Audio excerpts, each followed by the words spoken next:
Niagara Falls. What do you think we're expecting today, Tom? Well, we've got a lot of new cards, so we can see Current playing the Snake Eyes Fiendsmith deck. They've got a whole host of new cards. They've got a couple of Azamina cards, and there's this new Fiendsmith Lacrima, very powerful main deck monster. And Joe picking up the Yubel deck. I think a lot of players picked up the Yubel deck for YCS Lille, and Joe has carried on with it. Good for him. And we'll see how well the Fuvalos can interrupt the Yubel deck. I think that was why a lot of players maybe thought that it wasn't the best pick afterwards, but it's still a very, very powerful deck and a big contender for the day.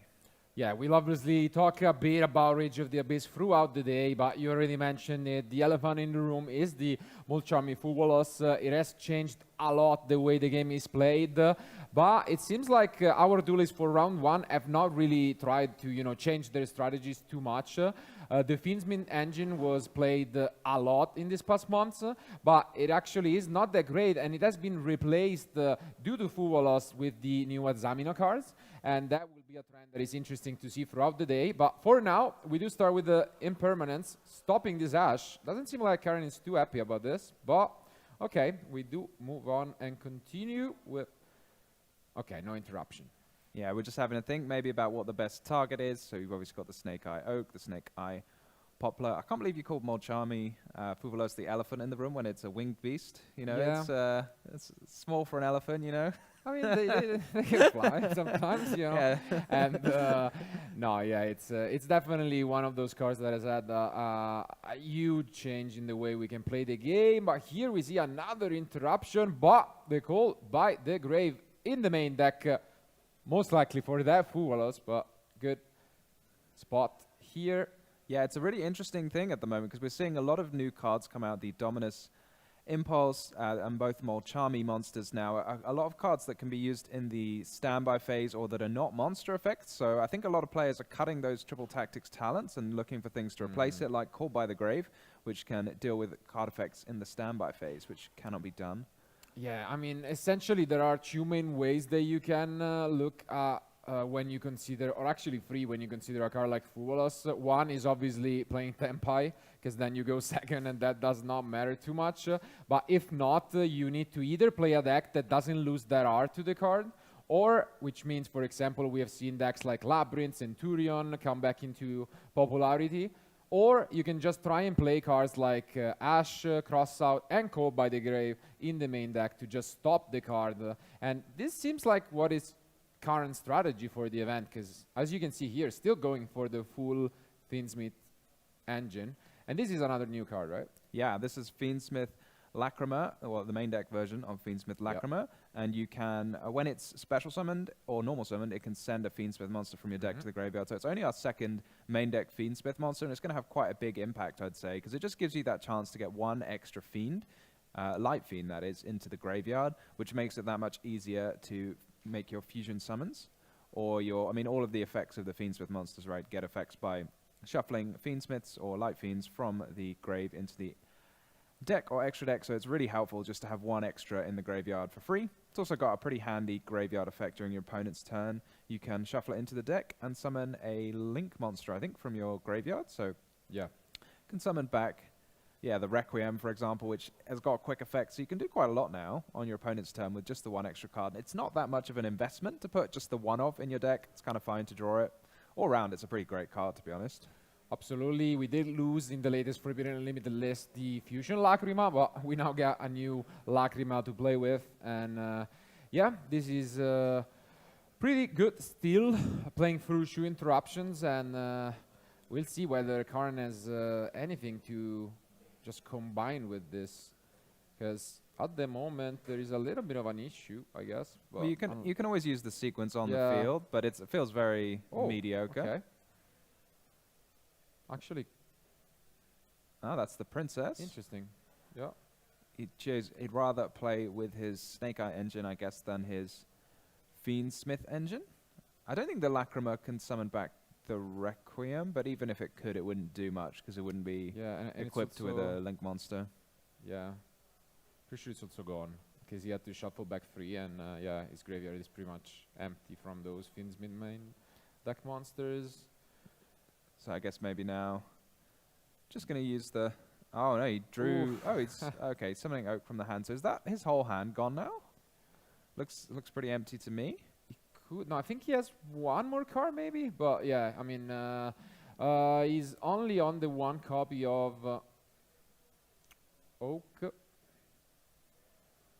Hopefully he hasn't run into the Flamberge. Oh, you're right. He's well. still got a card in Yeah, his hand. he's got a card. Oh, can you can summon from hand? Can you with? Yeah, but obviously Yeah. that wouldn't be ideal to just go for it. And yeah, he does access his deck. We're gonna see the Flamberge most likely. It's not going to be the most exciting end board for Curran. No access to Snake Eyes, Yubel Star, and therefore the Azamina package, which I assume most of the Snake Eye players will be incorporating into their decks in one way or another. I think the question is more about whether people are interested in playing the Fiendsmith still, because as you mentioned, that new Fuvalos puts a big damper on the Fiendsmith package all round. And now we do go for the IP. And yeah, as mentioned, it's gonna look like, you know, kind of an underwhelming field, which is great news because the Yubel deck is still arguably the best deck at going first when you doesn't get obviously Fuvalos. But going second, they can struggle a little bit, but this could be doable. It's obviously still really strong. Silhouette Rabbit is one of those options that players have gone through as a way to also just fight back if you get Fuvalos. You just give them a draw and end on still what can be a decent play. But yeah, that's it. So play is back to Joe. Joe having used 2 cards during Curran's turn, so that'll leave him with 4 more to try and fight back against this field. And I guess as fields go when you're going second, this is pretty reasonable, I'd say. Mm-hmm. He kind of knows most of Curran's cards. Got kind of 2 interruptions kind of face up on the field in the form of IP and the statue that was set by Silhouette Rabbit. Taking a moment. Oof, and that's a good way to start. Obviously, with the Nightmare Throne, one of the best cards in the deck. But yeah, it's absolutely premium starting with the Nightmare Throne, isn't it? It lets you get often just go straight for the Spirit of Yubel and destroy it, and then it gets you a monster on the field, and you start loading up your graveyard with Yubel monsters, and you can summon a bunch of Spirits of Yubels quite easily.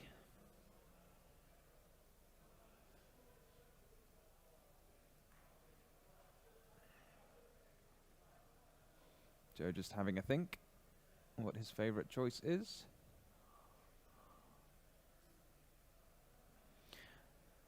Always got to keep in mind that second effect of Temple that will allow Curran to special summon something, but I don't know if the fusion will do anything too much on Joe's turn. yeah, doesn't seem too great. And as we get our hands on their deck lists, we can already talk a bit about some of these choices. Curran is actually playing 48 cards. 48? Yeah. That's a big number of cards. Yeah, so he's trying to fit a lot of these new tools, but yeah, basically I think he just couldn't come to peace with just cutting the Fiendsmith cards, and then he was just like, yeah, I'm gonna play both, and yeah. I mean, I guess when you have a lot of like high quality starter cards and extender cards, then you can just play more cards, fill out your deck with the good cards, and then the decks, the cards that you don't want to draw, you can kind of hide them further in your deck. This is kind of logic we're seeing a lot more at the moment. But would you be a little bit more mad if they drew that Call by the Grave in 48? I guess. Because, I mean, luckily it wasn't an effect failure. It wasn't on the Fuvalos, but I guess that works. Well, that's the thing. If you have extremely powerful cards you do want to draw, like the Call by the Grave, or like Mod Charmy Fuvalos, then the more cards you play, the less likely you are to draw them. And unfortunately for Joe, that looks like it's going to be a pass. It's an interesting choice there to go for the Lotus. It feels like it was kind of clear what Curran was going to do if you normal summon the Lotus. So, but maybe he just didn't have anything else going for him. He just tried his best, and now this looks rough because still there is quite a bit that Curran. Couldn't you have used the statue in the end phase there, and you get a pop with the Silhouette Rabbit? Just throw one of the face downs. before your turn, and they can be activated. I love this Snake Eyes Diabell Star. It's such like a powerful tool. Yeah, it's. I mean, it does a lot. It's obviously a card that you don't want to open with, but just having it in the deck adds a lot of utility. And yeah, we have now, I think. It adds like so much to the grind game of Snake Eyes. I feel like it lets you kind of recycle monsters from Yeah. your graveyard, gives you an out occasionally to like weird monsters when you need that non-targeting out. And yeah, it really gives the engine itself a bit more powerful rather than just summoning a load of monsters from the extra deck. But This we're is gonna it. yeah, the classic access code. And we are back as our duelists draw their opening. Let's see whether Joe can return the favor and tie the score up. Oof, but we see Amul Charmy is not the Fuwalos, so good news, at least. Obviously, Purulia still can be annoying, but definitely less threatening for the Yubel deck. Yeah, it's the mini one, I suppose. Oh, but it's still going to get Ash still Blossom. we see the Ash. And here is where we drop the Fuwalos. Exactly. As a bait. Yeah. I mean, I definitely respect it. I feel like, you know, you might as well just get the value out of the Ash rather than try and hold it. Sometimes people like to hold their cards for the next game. I mean, it also makes a lot of sense because they can obviously still draw into Fuvalos and other interruptions right away. So I do agree with it. We see the Veiler, probably hoping that that was all that Joe had for him. But we mentioned it, 3 copies of Engraver, still going full Fiendsmith package and rewarded for it now. So yeah, I think it makes a lot of sense in the Yubel deck in particular because they get that extra piece of synergy with all of the Fiend stuff, so you can combo with things like Aerial Eater as well as just going straight into the Desiree as a negate, which I like, you know, it's kind of extra monsters for the Snake Eye deck, but I feel like it's a whole other level of what it can do in the Yubel deck. yeah, and now we're gonna see whether, yeah, I'm pretty sure he's also playing the 1 copy of Lacrima in the deck. We could see here, depending what he wants to go for. Yeah, it feels like we're going to be seeing a lot of this, even though there's only the 1 copy. Is the premium target summon off the Requiem. Just give you that 1 extra Fiend, which could make all the difference. And now is where it gets interesting, depending what he's holding into his hand, if he has other engine. I'm pretty sure, no, I think, yeah, no, of course, yeah. He's playing the Yama package, so a lot of different options available to the Yubel deck. Yeah, there are tons. So he could summon that Muckracker and just get back the Lotus, a fresh copy of Lotus that will no longer be negated by Effect Veiler, or as you say, the Yama is very possible, or we could just go straight into the sequence. A whole wealth of options. Yeah.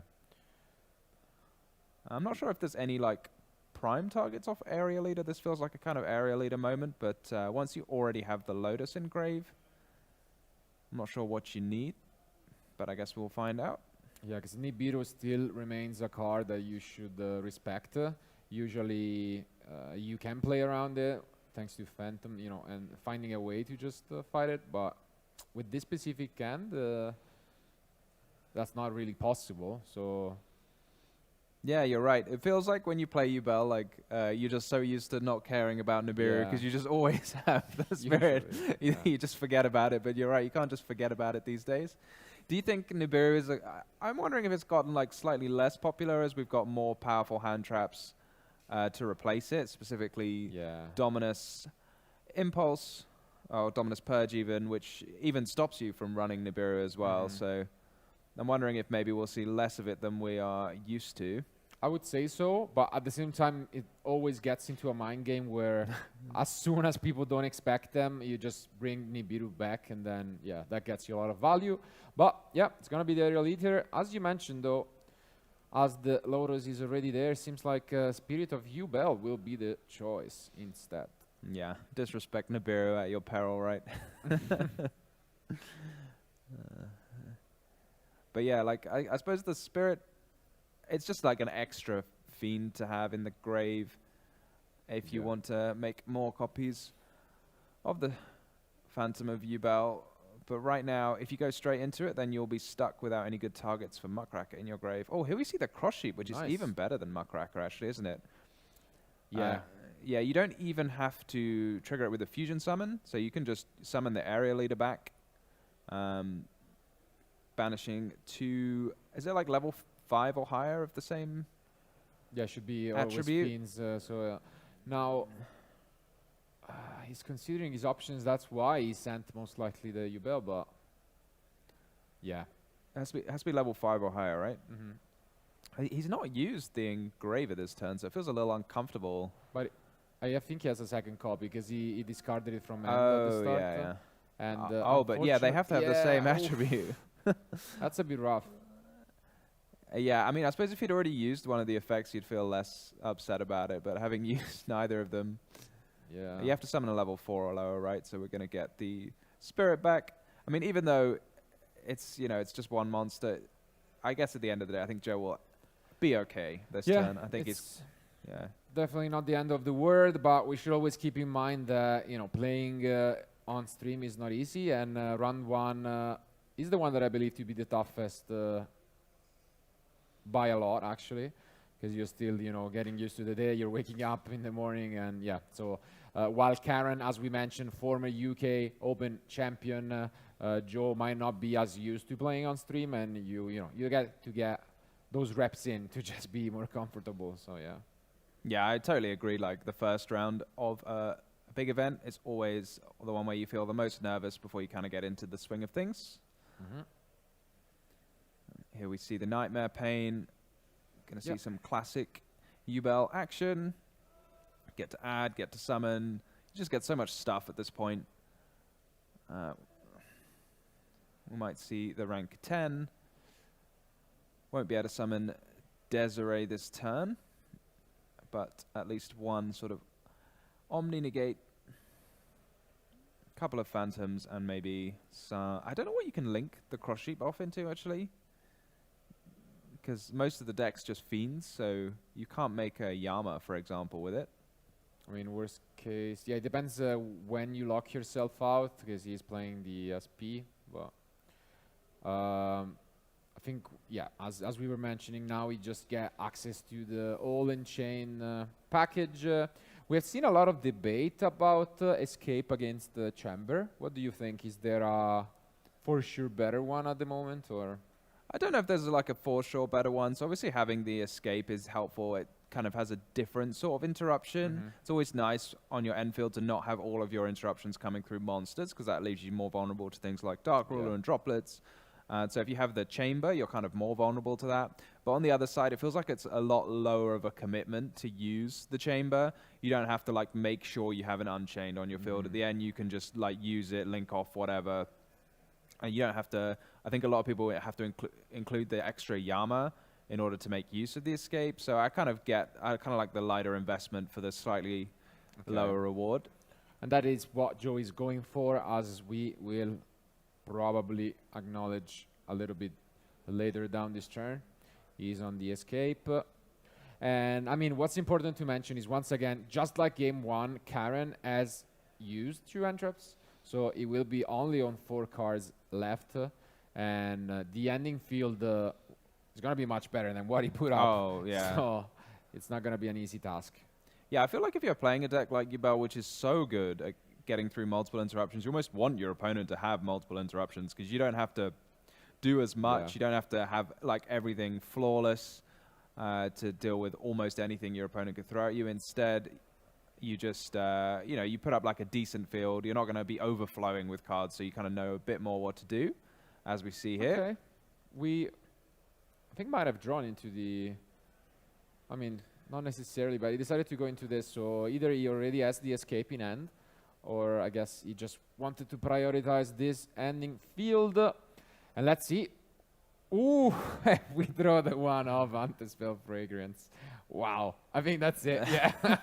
That just seals the deal. To crown the UK Open champion in London. And yeah, you can't really afford to lose much today. And let's see what the opener from Karan is going to be. Ooh, and here comes the man of the hour. The man of the hour, yeah. The elephant with wings. And it doesn't seem like we are chaining a response to it. Nope. So Now Karen is gonna have to fight back and does so, activating a bonfire. So I'd ask you, Marcello, would you be a standby phase gamer, or would you be a wait until your opponent activates an effect and then drop it? No, I'll probably just do use it like this right away, because I mean it does make sense. You just want to prevent, especially after siding. I guess in game one there is a little bit more of a debate, but in game one, like after siding, you do expect more, thrust talent, and obviously thrust still works, but like, yeah, I think it just makes sense a little bit. Yeah, I totally agree. Like, not being hit by that talent is very important. And I think it's like, if your hand is strong enough that you can play and you definitely don't need to draw any cards, then it makes total sense just to play it in the standby phase. But then obviously you get to the mind games, you just play the card. Don't let your opponent infer anything about your hand from your actions. Yeah, I guess the one where it's more debatable is I've seen players like drop multiple copies right away, and that maybe I don't totally agree with, or like using both Purulia Fuvalos. But again, that depends whether your end is already enough to, for example, OTK the next turn. Then it makes a lot of sense. But now I'm interested because both players add that approach where they are maining 7 outs to the card. So now I want to see what Karen's strategy is for where he doesn't draw into one of those. Usually it's much easier for the Fire King version, which is why we have seen it have some success at Niagara Falls, but that is not the case. So yeah, it looks like we're probably going to see a slightly more relaxed start. I think going straight into the Flamberge means, this isn't the usual line. Not going to summon the Flamberge from the deck. So I'm guessing we're just going to see the Hallowed Azamina here to summon just the negate from the extra deck rather than the extra search. Yep. And then probably just like the 1 link summon and leave that Flamberge in the spell and trap card zone to be summoned with the temple during Joe's turn. Can just go IP, I guess, and should be decent enough. But it's still like a little bit. It's not, it's almost comparable to the kind of field that he ended the first game with. But you compare it to like what happened before. And now we drop the second copy. Okay. I mean, it might just draw us a card, so it's kind of like an absurd goblin, I guess. But still, why not? Yeah. But like last game, Joe had used 2 cards, so he's starting with 4. Whereas this time, these cards are gonna replace themselves. He's negating that. Wow. Really. I was almost about to ask you whether you can just pass without like giving them 2 draws, but like negating it. Wow, getting rid of one of the only interruptions. Yeah, I'm really interested, like, what he plans to do, because in my head I was seeing just maybe the 1 extra IP and then just pass. That was what I was thinking, but maybe Karen has got bigger and better plans for us. At minimum, you can add the Hallowed Azamina back to your hand, but that doesn't seem like too much to write home about. And yeah. Only one of the Fuvalos is active at the moment. Karen debating. And yeah, it's going to give him a draw. Is it the IP? Or is he going to... Still thinking. Summon the moon, right? Okay, no, it does go for the rabbit, yeah.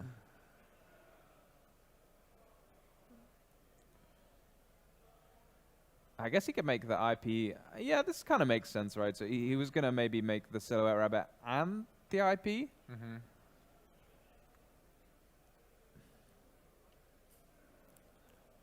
But yeah, as we mentioned, IP and obviously Silhouette Rabbit are what the non-Fire King version of Snake Eye is usually going for when it gets hit by Fuvalos. The question is, are we done, or do we still try and set up a little bit more?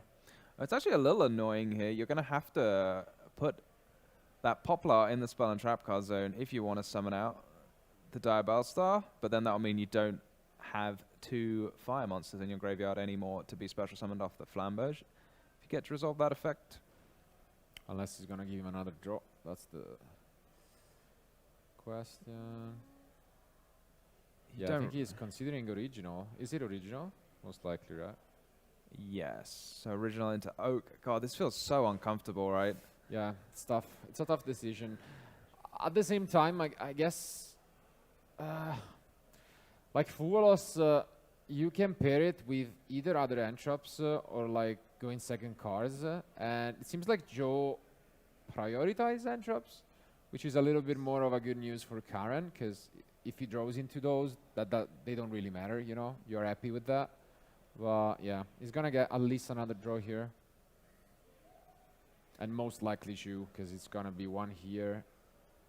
Yeah, and so then one draw and then, yeah. probably the IP, so. Yeah. Does he run Sorry, Yuja? That's always fun. I've seen it like crop up a little more, but Yeah, I doubt it. I suppose when you're running the Fiendsmith package as well, and the Azamina cards, your extra deck starts to look a little short on space. I just love playing Sorry, Yuja, you know. It's, Yeah, I do too. Yeah, I do. But Karen gets to draw a card of his own. Again, doesn't really have those premium trap cards in the side deck to draw into, so it's mostly gonna be engine again. So yeah, as expected, it does go for IP, but this Fugalos have drawn a lot, and yeah. Yeah, and you know, the Yubel deck has no issue if it's just got like a couple of the cards like that would normally be bricks in other decks where you Yeah. draw like those Yubel monsters that you really don't want in your hand. You can just shuffle them straight back in your hand. And when you've got like when you've drawn so many, it's not really a problem to be starting by putting back 2 and just summoning a Phantom of Yubel. You know what is kind of decent against this? Evenly matched, which he has sided 3 copies of. So yeah, that could be absolutely devastating if you are Joe. So Oh god, we're gonna see Wow. another summon from the extra deck. okay, So I guess we can just summon back the negate because we shuffled it back for the Hallowed Azamina. going in. Much like the Fiendsmith package, the Azamina cards also shuffle themselves back into the deck, which just Yeah. makes them that much more powerful in a grinding game. But I don't know if we'll quite get that far. Wow, that's it. And at least now we have a way to negate this evenly if it's there. But yeah, just look at the size of the hand from Joe. I think he's holding close to 10 cards. It's yeah. Yeah, It's this insane. I see a Duster maybe, which is also interesting. I mean, when you have so many cards, they're all great, right? I mean, the Duster just force something out. Hopefully, yeah. And we do start things off with that Spirit of Yubel, which at least means that evenly is not really a consideration. But There's a mind game, I reckon. You yeah, just enter battle phase. somehow. Well, you can't attack with it, right? Yeah, Well, I it know, won't. But Okay, so now we see the Feather Duster. And obviously with the Spirit of Yubel there, I think Karen is reading yeah, the stats. You should figure out what's going to happen. Well, yeah, this is a classic one, but it says specifically that it is still treated as a trap card. So I guess trap monsters are some of the more confusing cards Yeah. for rulings like this. But yeah, it does specifically say it is still a trap card. I don't think it would work the same way for Centurions, which lose their trap card status when they're no longer in the spell and trap card zone. Now. But yeah, Karen agrees. Yep. So that's a great way to start things off here from Joe. Get rid of the Flamberge for no effect as well.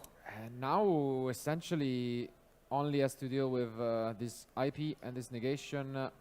And one of them he can deal with thanks to the Spirit of Yubel. And wow, Engraver is there. Is there only one card in hand, I think, from Karen? Yeah. Yeah. Wow, that's rough. At the same time, we shouldn't take time out of the picture because there are about 10 minutes left. And these turns can take a while. So, especially when you are holding, you know, close to, I think, 7 cards at the moment, you know, that can be tricky. Yeah.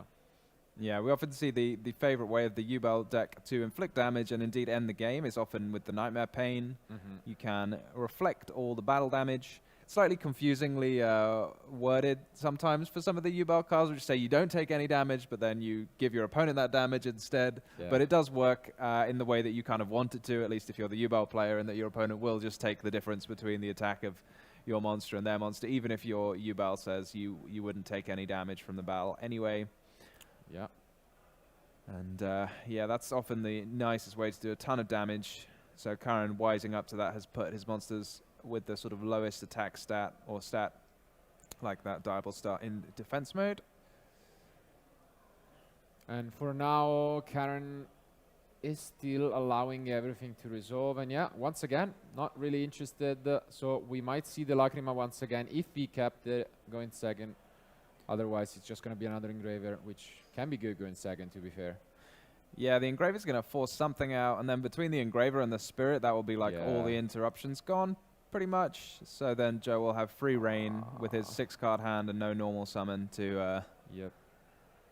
But no, seems like he gave it some thought, but in the end, it's going to be the Lacrima.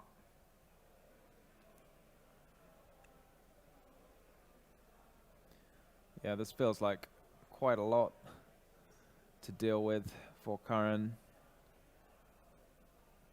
Engraver, such a powerful card, even without the effect of just, you know, trying to break fields going second. But with this extra little bonus, Joe will use to great effect, I'm sure. Yep. And again, making it tough. There is no princess in the graveyard from Karen due to the Fuvolos. So everything you see on the table, it's what's going on outside of the one card in hand.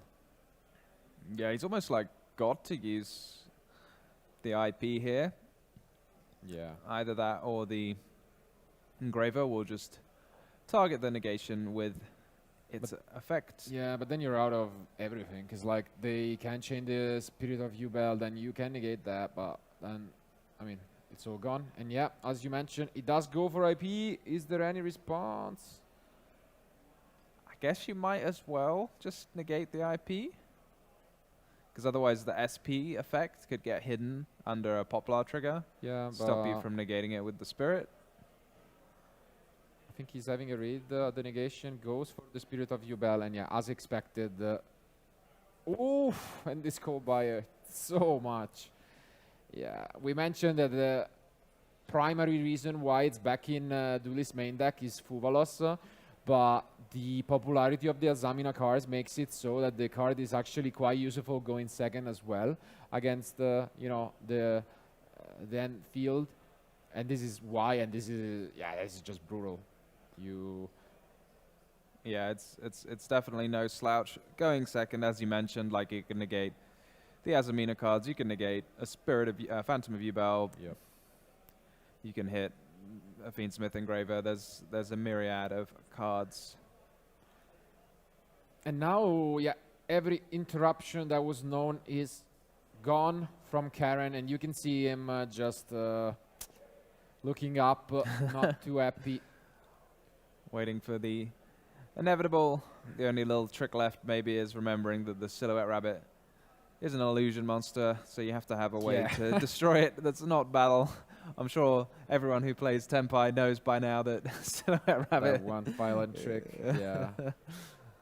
Is there. I do remember in the first YCS Illusion Monsters came out, there was we saw a feature match where somebody just kept setting them turn after turn, and despite the opponent having like 100 more cards, they were stuck on it for quite a while.